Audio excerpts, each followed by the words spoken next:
through life without an ID.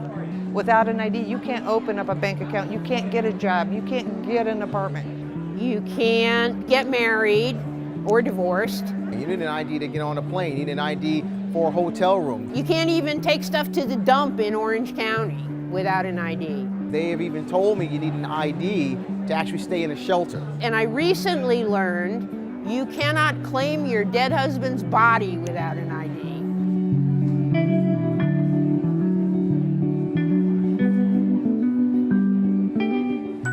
About 10% of the population does not have ID.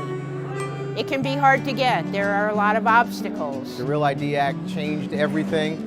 For you to receive an ID, you have to have a Social Security card and you have to have a birth certificate, and those names must match. A lot of people don't have all the documentations that it takes to get that ID.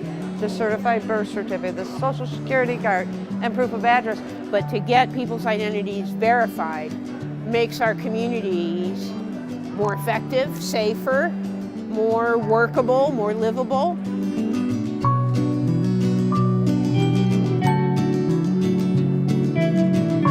My ID had fell out my pocket and I was stranded without one.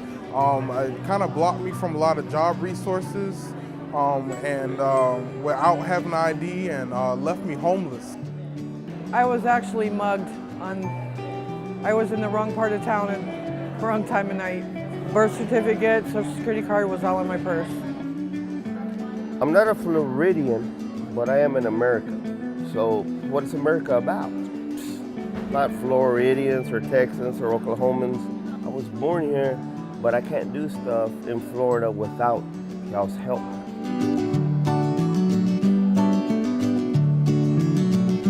A lot of people are very frustrated that it seems too difficult to get the ID. They've tried to get these documents from other places and have been unable to do it. And so usually we are a last-ditch effort. So we're trying to give them hope.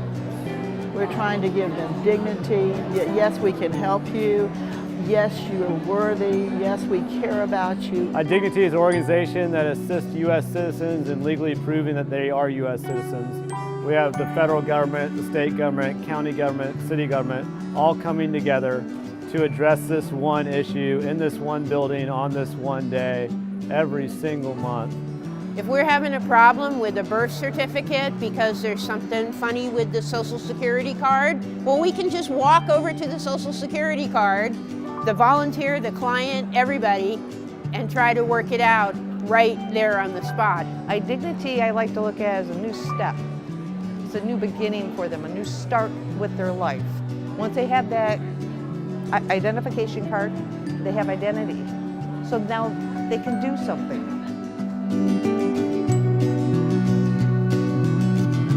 As of 5 o'clock last night, we had served 19,480 clients. That's 20,000 people who have been able to get jobs or get into housing or gotten medical care. All those people have, had doors open for them. It's amazing, really. My very first IDignity program was down in Brevard County. The lady actually jumped up, kissed me, and told me she could finally go to the Salvation Army and get a room instead of sleeping in the woods. That right there just told me I was in the right spot at the right time. And it brought tears to my eyes, knowing that I helped. I just got the ID card today. Within 2 weeks, I hope to be working 2 jobs. And I want to go back to college too, if I could slide that in under there. Finally ready to pick my driver's license up, and I'm kind of proud of myself right now and getting it, so I can, finally, get me a job, get off the streets and find me a home, and finally, make a lot better of my life. Today I'm going to get my ID, Social Security card, birth certificate, so I can be able to see a doctor. IDignity, what they did for me was save my life, because I'm still homeless, but it's going to offer me a better job. So IDignity, y'all bomb.